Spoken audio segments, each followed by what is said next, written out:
스무고개 탐정 3권 어둠 속의 보물상자. 이번에 등장인물로 새로 나온 사람은 임목이라는 애야. 임목? 어떻게 생겼어요? 짧은 머리에 바보같이 생겼어. 장미를 좋아한다. 장미가 사람 이름이야. 취미는 봄산에서 그 보물찾기. 눈이 약간 이렇게 돼 있다. 그 다음에 장미 슈퍼집 딸이래. 얼굴은 예쁘지만 새침한 성격. 약간 할머니같이 생겼는데? 아니 예쁘대. 가치다. 갇히는 거예요? 스무고개 탐정은 갑자기 뒤통수가 간질간질한 기분을 느꼈다. 목덜미에는 쇠붙이를 댄 것처럼 서늘한 기운이 감돌았다. 스무고개 탐정은 천천히 고개를 돌려 비밀 창고의 문을 바라보았다. 문은 굳게 닫혀 있었다. 마치 다시는 열리지 않을 것 같다. 여기 마지막으로 들어온 사람이 누구지? 스무고개 탐정의 말에 다이가 대답했다. 내가 마지막으로 들어왔어. 왜? 들어오면서 문 닫았어? 아니, 어두우니까 무서워서 그냥 열어두었는데. 스무고개 탐정이 대답을 듣자마자 문을 향해 달려갔다. 그리고 잠시 후 쓴 약을 삼키듯이 고통스럽게 말했다. 우린 여기 갇혔어. 내 사람은 하늘이 무너지는 느낌을 받았다. 하지만 그렇죠? 몰라. 하지만 아무도 울지 않았다. 너무 놀라서 우는 방법조차 잊어버렸으니까. 스무고개 탐정은 재빨리 다른 세 사람의 얼굴을 확인했다. 문양이는 입을 벌린 채로 눈을 깜빡이며 손을 덜덜 떨고 있었다. 명규는 한쪽 구석에 가만히 앉아 동상처럼 꼼짝도 않았다. 다이는 허공을 보며 계속 무언가를 중얼거렸다. 스무고개 탐정은 정신을 바짝 차려야겠다고 결심했지만 주먹을 쥔 손에 힘이 제대로 들어가지 않았다. 간신히 힘을 짜내어 주먹을 꽉 쥐었다. 아이들을 진정시켜야 해. 어둠 속에서 잘 보이지도 않는 문을 스무고개 탐정이 노려보았다. 그리고 우리를 가둔 사람을 찾아내야 해. 우리는 실수로 갇힌 게 아니야. 누군가 우리를 일부러 가둔 거야. 아니 어떻게 갇힌 건지 안 나오는데? 이제 나올 거야. 네 사람은 비밀 창고에 갇힌 지 몇 시간이 지났다. 이제 문양이, 명규, 다이도 많이 진정되었다. 스무고개 탐정은 세 사람을 달래기 위해 각자 다른 방법을 썼다. 먼저 다이의 양손을 감아주고 괜찮아, 내가 꼭 여기서 나가게 해줄게 라고 여러 번 말하고 나니 다이는 혼잣말로 중얼거리는 것을 멈췄다. 명규한테는 어깨에 손을 얹으면서 지금 믿을 사람은 너밖에 없어 라고 속삭이자 금방 멀쩡해졌다. 하지만 문양이는 별다른 방법이 없었다. 몇 시간 동안 옆에 앉아서 아기를 달래듯이 계속 떠들어야 했다. 결국에는 문양이도 안정을 되찾았지만 스무고개 탐정은 여전히 곁눈질로 문양이가 또 무섭게 변할까 감시했다. 스무고개 탐정은 미리 챙겨온 작은 돗자리를 펴서 세 사람을 그 위에 앉히고 바닥에 한 길을 피했다. 돗자리 가운데에는 작은 야광봉을 두었다. 야광봉은 작은 몸으로 온 힘을 다해 빛나고 있었지만 묵직한 어둠에 깔려 칙칙한 빛이 흘러나왔다. 그래서 네 사람은 서로의 얼굴을 간신히 확인하는 것이 고작이었다. 지금 몇 시인지 아는 사람? 문양이가 축 처진 목소리로 물었다. 스무고개 탐정은 야광 손목 시계를 힐끗 보고 얼른 시간을 확인했다. 그런 다음에 시계를 손목 안쪽으로 돌려 다른 아이들이 보지 못하게 가리고 나서 대답했다. 6시. 아까부터 갇혀 있었는데 이제 겨우 6시라고? 바깥은 아까부터 캄캄한데 배가 고파 쓰러지겠는데? 거짓말. 스무고개 탐정을 빼고 모두 그렇게 생각했다. 침울한 얼굴로 불빛을 응시하던 문양이가 낮은 목소리로 속삭였다. 이제 방학이 일주일밖에 안 남았어. 개학식에 갈 수는 있을까? 말이 끝나자마자 문양이는 무릎 사이로 얼굴을 파묻었다. 명규는 가뜩이나 우울한 분위기를 더 심란하게 만드는 문양이를 째려보면서도 등을 두드리며 위로했다. 다이는 스무고개 탐정이 배낭에서 꺼내준 담요를 덮은 채로 말없이 야광봉만 바라보았다. 주변이 어두워서 그런지 불빛은 평소보다 더 신비롭게 보였다. 만약 지금 이곳이 땅속만 아니었다면 낭만적이라고 생각했을지도 모른다. 하지만 우린 지금 땅속에 갇혀 있어. 이제는 다이도 담요에 얼굴을 파묻어버렸다. 어쩌지? 명규가 소리를 내지 않고 이 모양으로 스무고개 탐정에게 물었다. 스무고개 탐정은 평소처럼 든든한 모습의 명규를 보니 눈물이 날 지경이었다. 그 순간 누군가의 배에서 꼬르륵 하는 소리가 들렸다. 모두 고개를 들어 서로를 쳐다보았다. 다들 옆 사람을 의심하는 눈빛이었다. 스무고개 탐정은 왼쪽에 앉은 다이 쪽에서 소리가 났다고 생각했다. 하지만 다이라고 말할 용기는 없었다. 대신 손전등으로 시커먼 배낭 안을 비추어 초코바 4개를 꺼내 한 개씩 나눠주었다. 4사람은 군말 없이 자기 몫을 먹어치웠다. 이젠 목이 말라. 다이의 말에 스무고개 탐정은 다시 배낭을 뒤져 물병을 꺼냈다. 그러고 보니 점점 추워지는 것 같지 않아? 이어지는 명규의 말에 스무고개 탐정은 배낭 안에서 손난로를 4개 꺼내 한 개씩 나눠주었다. 다이는 손난로를 흔들어 열을 내면서 고마운 마음에 괜히 스무고개 탐정에게 핀잔을 주었다. 대체 이 많은 것들을 어떻게 다 챙겨온 거야? 그 말을 기다렸다는 듯이 자세를 고쳐 앉으며 스무고개 탐정이 대답했다. 어흠, 탐정은 산속에 오를 때마다 조난당할 가능성을 대비해야 하지. 우리는 여기서 아주 오래 버틸 수 있어. 걱정하지 마. 그렇게 말하고 나서 애써 웃는 스무고개 탐정의 입술 사이로 하얀 치아가 보였다. 스무고개 탐정도 머리가 이상해졌어. 지금 이 상황을 즐기고 있는 거야. 스무고개 탐정을 빼고 모두 그렇게 생각했다. 자신을 안쓰럽게 쳐다보는 3사람의 표정을 보고 스무고개 탐정은 속으로 헛웃음이 터져나왔다. 그래, 오늘은 그냥 내가 바보가 되어줄 테니까 제발 아까처럼 이상해지지만 말아라. 아까 너희들이 얼마나 무서웠는지 너희들은 모를 거야. 다이가 다시 물병으로 손을 뻗자 스무고개 탐정이 말렸다. 물은 너무 많이 마시지 마. 왜? 다이는 스무고개 탐정에게 물이 아까워서 그러는 거냐고 따지려다가 그 말의 의미를 깨닫고 얼굴이 빨개져 입을 다물었다. 문양이가 정말로 모르겠다는 듯 명규에게 물었다. 왜? 물이 왜? 몰라 임모. 명규는 아까부터 상황 파악을 못하는 문양이의 등짝에 마음먹고 스파이크를 날렸다. 문양이는 전기 충격을 받은 것처럼 바닥을 뒹굴었다. 괴상한 표정을 지으며 아파하는 문양이를 내버려 두고 명규가 스무고개 탐정에게 물었다. 그런데 스무고개 탐정, 내일은 여기서 나갈 수 있을까? 내일까지 아무도 안 오면 어쩌지? 스무고개 탐정은 명규의 말을 듣고 손전등으로 문을 다시 비춰보았다. 그러고 나서 창고 깊숙이 쌓여있는 나무 상자 쪽으로 손전등 방향을 바꿨다. 흔들리는 손전등 불빛처럼 스무고개 탐정의 마음도 흔들렸다. 아이들 앞에서 태어난 척하고 있지만 스무고개 탐정 역시 불안하기는 마찬가지였다. 하지만 내가 불안해하면 아이들도 같이 불안해할 거야. 난 항상 여유롭게 보여야 해. 그리고 누군가 우리를 일부러 가뒀다는 이야기는 절대로 하면 안 돼. 스무고개 탐정은 배낭 안으로 시선을 돌렸다. 커다란 배낭 안으로 얼굴을 집어넣고 크게 심호흡을 한 다음 야광봉 2개를 꺼내서 전원을 켰다. 하나는 바깥으로 불이 새어나가기를 바라는 마음으로 출입문 사이에 난 틈에 꽂았다. 다른 하나는 바닥에 있는 야광봉에 X자가 되도록 겹쳐놓았다. 주변이 밝아지면서 아이들의 불안감이 약간이나마 줄어들었다. 하지만 야광봉을 낭비하고 있다는 생각에 스무고개 탐정의 불안감은 조금 더 커졌다. 스무고개 탐정이 억지로 활기찬 목소리를 쥐어 짜냈다. 이렇게 가만히 앉아있을 바에는 여행을 와서 지금까지 있었던 일들을 하나씩 얘기해보는 게 어때? 그러니까 스무고개를 하자는 말이야. 내가 질문하면 너희들이 대답하는 방식으로. 그렇게 하다 보면 새로운 사실을 발견할 수도 있잖아. 어쩌면 여기를 나갈 수 있는 중요한 힌트를 찾아낼 수도 있고. 스무고개 탐정도 지금은 추리를 하고 싶은 생각이 별로 들지 않았다. 하지만 무언가 이야깃거리를 만들어서 끊임없이 대화를 나누어야 했다. 그래야 조금이라도 아이들의 마음을 이 어두컴컴하고 무서운 장소에서 다른 곳으로 옮겨놓을 수 있었다. 다이가 손바닥을 내보이며 어깨를 으쓱했다. 지금 나한테는 증거를 적을 필기도구도 없어. 그리고 우린 이 안에 갇혀있어서 새로운 증거를 찾을 수도 없는걸? 그건 지난번 고양이 습격 사건에서 사용했던 방식이고 이번엔 그냥 심심풀이처럼 스무고개를 하자는 거야. 여기까지 오게 된 과정을 정리해보자는 거지. 스무고개 탐정은 말을 마치고 의기양양한 태도로 아이들을 둘러보았다.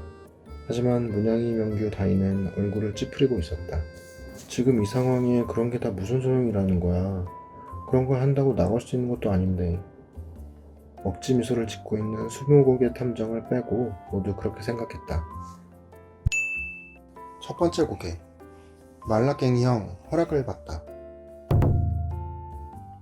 네가 좋아하는 스무고개를 한다고 해서 여기서 나갈 수 있겠어? 그렇게 되묻는 다이의 목소리에는 기운이 하나도 없었다.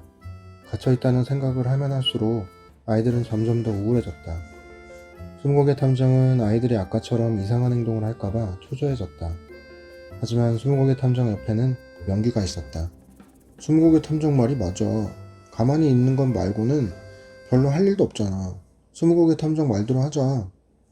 스무고개 탐정의 의도를 알아주고 맞장구를 쳐주는 사람은 역시 명규밖에 없었다.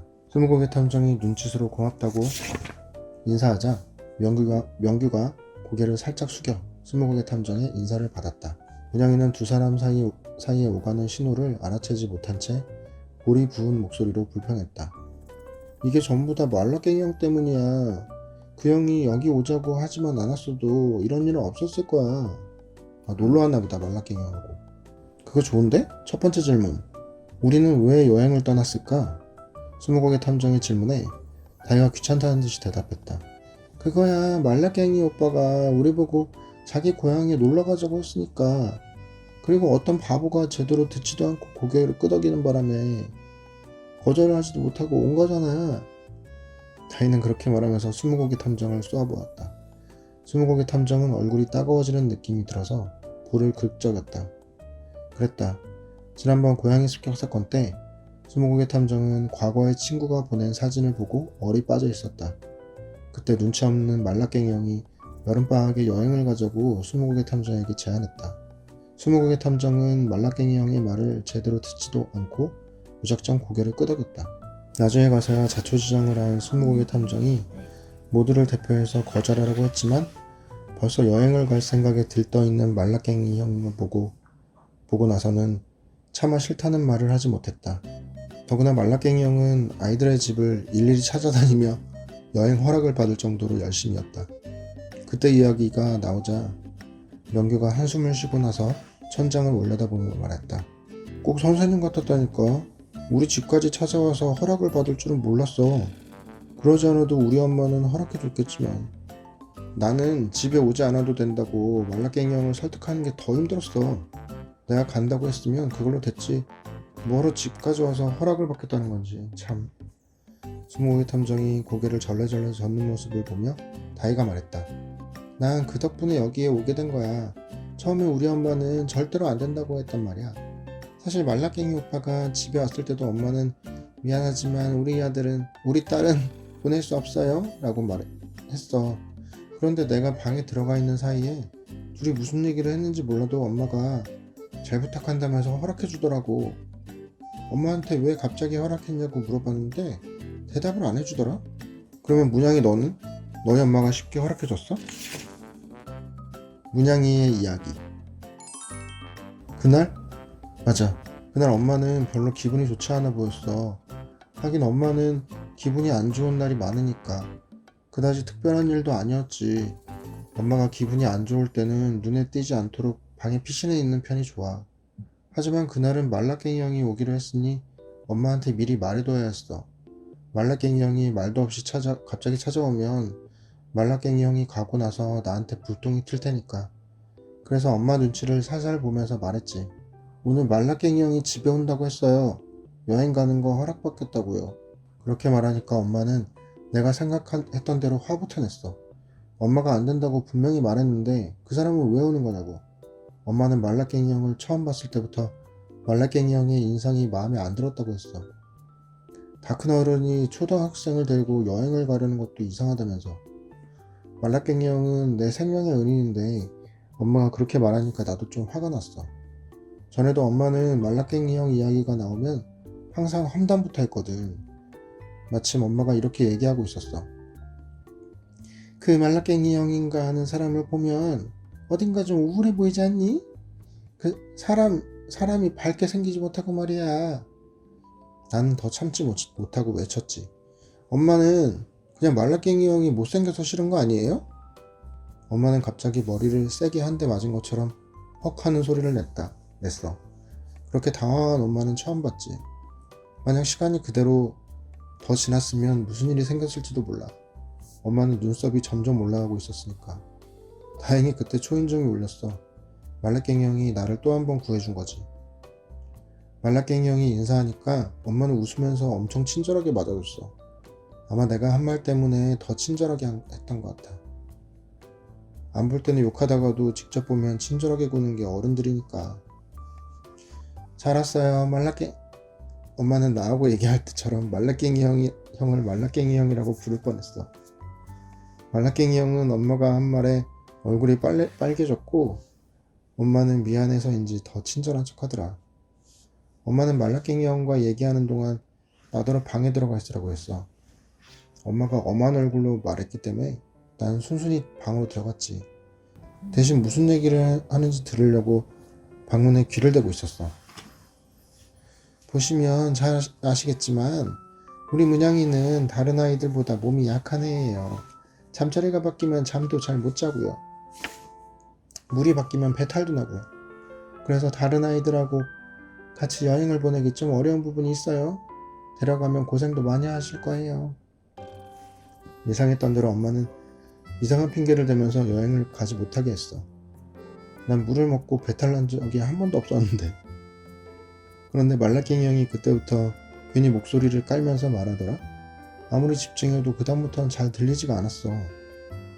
사실은 저는 뭐뭐입니다. 그래서 이번 9월부터는 하기로 되어 있어요.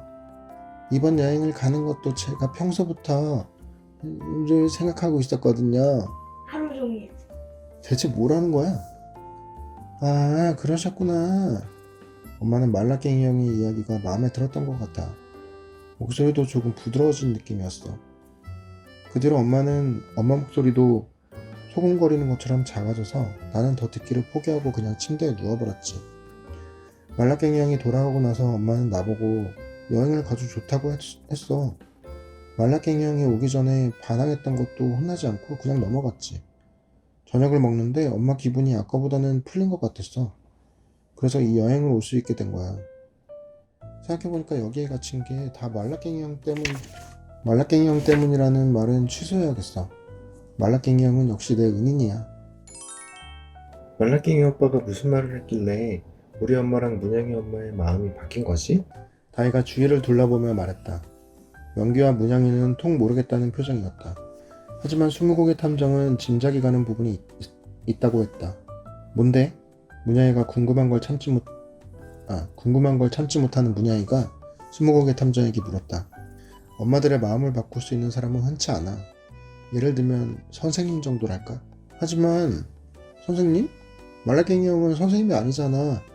대학생 아니었어? 지금은 그렇긴 하지. 하지만 스무고개 탐정은 그렇게 말하고 더 이상 힌트를 주지 않았다. 지금은 차라리 문양이에게 궁금증을 만들어주는 편이 낫다고 생각했다. 나중에 여기서 나가면 말라깽이 형한테 꼭 물어봐야겠어. 우리도 네가 여길 나가서 그걸 물어보는 모습을 꼭 보고 싶다. 호기심에 찬 문양이를 빼고 모두 그렇게 생각했다. 두 번째 고개. 명규, 보물산을 찾다. 말라깽이 형 이야기는 이 정도로 하자. 문양이 말대로 나중에 여기서 나가면 직접 물어볼 수도 있으니까. 스무고개 탐정은 그렇게 말하고 나서 배낭을 뒤져 사탕 봉지를 꺼내더니 사탕을 한 개씩 나눠줬다. 대체 그 안에는 얼마나 많은 물건이 들어있는 거야? 다이가 사탕을 입에 물고 신기하다는 듯이 물었다. 도라에몽 주머니야.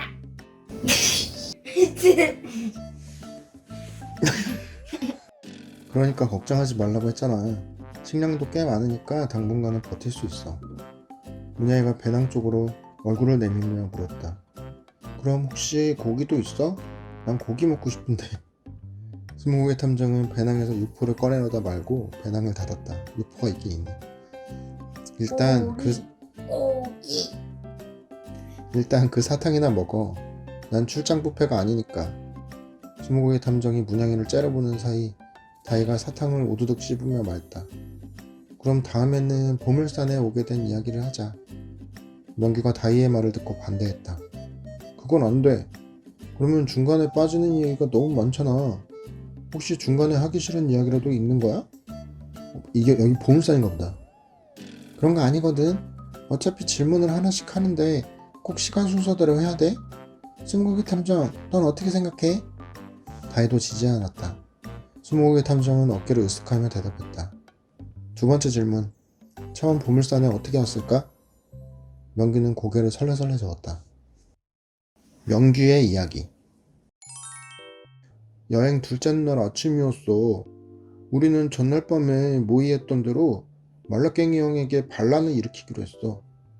문양이하고 다이가 억지로 떠맡기는 바람에 반란의 대장은 내가 맡았어.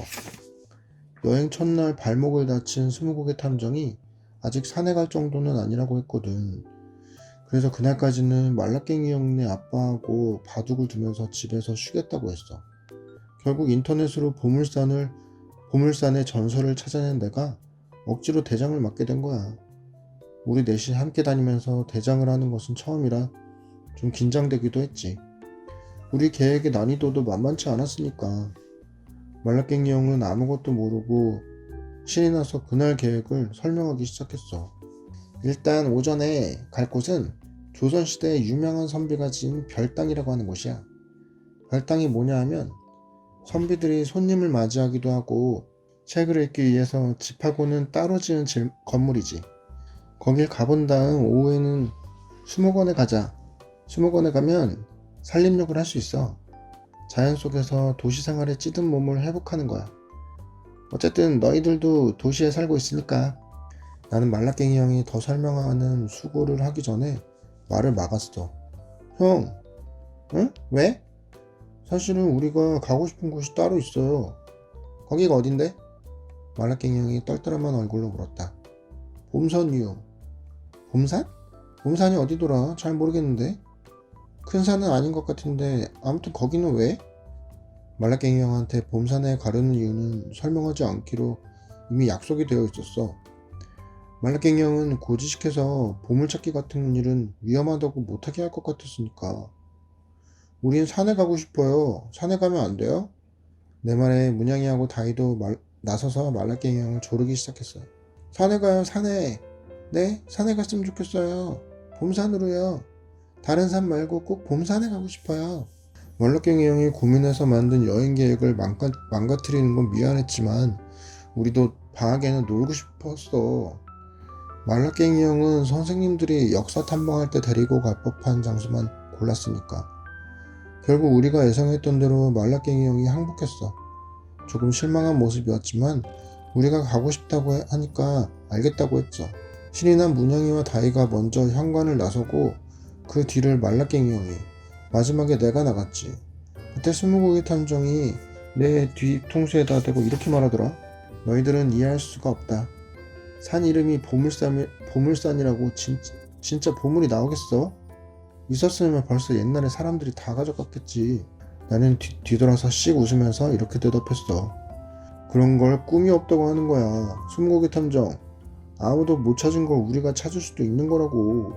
보물을 찾으면 스무고개 탐정이 같이 가지 않았다고 야박하게 굴지는 않을게. 똑같이 나눠줄 순 없지만. 스무고개 탐정의 눈빛은 퍽이나 그런 일이 생기겠다 하고 말하는 것 같았어. 나는 두고 보자는 심정으로 돌아섰지. 그렇게 꿈에 부풀어서 봄산으로 향했어. 하지만 우리는 처음 말라깽이 형네 집에 왔을 때처럼 다시 한번 실망했어. 직접 가서 보니 봄산이 너무 작았거든. 산이 너무 작아서 금방 올라갔다가 내려올 수 있을 것 같았어. 동네 뒷산 같은 느낌이랄까? 아니다, 거긴 그냥 동네 뒷산이었어. 우리 동네 뒷산보다 훨씬 크긴 했지만 이래서 말라깽이 형이 산 이름을 들어도 몰랐구나 하는 생각도 들었어. 이런 작은 산에 보물이 숨겨져 있을 거라고 믿을 수가 없었지. 거기다가 등산하는 아저씨 아줌마들도 꽤 있었고 산 앞에는 가게들도 많이 있었어. 봄산은 우리가 생각했던 것처럼 아무도 찾아오지 않지만 보물이 숨겨져 있는 그런 커다란 산이 아니었던 거야. 문영이하고 다이도 같은 생각을 했는지 표정이 어두워 보였어. 여기가 봄산이란다. 자, 그럼 올라가 볼까? 우리는 말라깽이 형을 따라서 제1등산로라고 표지판이 붙어 있는 길을 따라서 올라갔어. 난 등산을 싫어하는 편이 아니라서 괜찮았지만 문양이는 반쯤 넋이 나간 모습이었어. 넋이나는 게 무슨 뜻이에요? 정신이 빠진 것 같이 뭐 멍한. 하는 거예요? 다이는 걸으면서 계속 힘들다고 투덜대고 등산로를 걷는 내내 우리 말고도 다른 사람들이 몇 명씩 보였어. 나는 초록색으로 뒤덮인 숲을 한참 들여다봤지. 하지만 그 어디에도 보물이 숨겨져 있을 거란 생각이 들지 않았어. 심지어 망했다는 생각도 들었지. 괜히 여기로 오자고 한 거야. 하긴 그렇게 쉽게 보물을 찾을 수 있다고 생각한 우리가 바보였던 거지. 산을 올라갔다 내려오는데 2시간 정도 걸렸던 것 같아. 딱 점심을 먹을 시간이었지. 말라깽이 형은 여기서 밥을 먹지 말고 시내로 나가서 먹자고 했어. 시내에 가면 맛있는 식당이 더 많으니까. 그 전에 콜라 마시면 안 돼요? 목이 너무 마른데. 다이의 말에 문양이가 콜라를 사오겠다고 말했고 말라깽이 형은 지갑에서 돈을 꺼내 문양이에게 줬어. 문양이는 나보고 같이 가자고 했지만 난 더 걷기 싫어서 못 들은 척 했지. 문양이는 툴툴거리면서 장미 슈퍼라고 간판이 달려있는 가게로 걸어갔어. 등산은 일단 여기까지지만 진짜 재밌는 부분은 여기서부터야. 명규가 문양이를 보며 덧붙였다. 그러자 문양이가 갑자기 명규에게 매달려 사극 배우 같은 목소리로 말했다. 제발 내 친구라면 그 이야기는 하지 말아주게. 그걸 말하면 나는... 말을 마친 문양이가 윽 하는 소리와 함께 가슴을 잡고 바닥에 쓰러졌다. 그러고는 눈을 꼭 감고 일어나지 않았다. 뭐야, 생각보다 연기를 잘하는데? 바닥에 쓰러져 있는 문양이를 빼고 모두 그렇게 생각했다.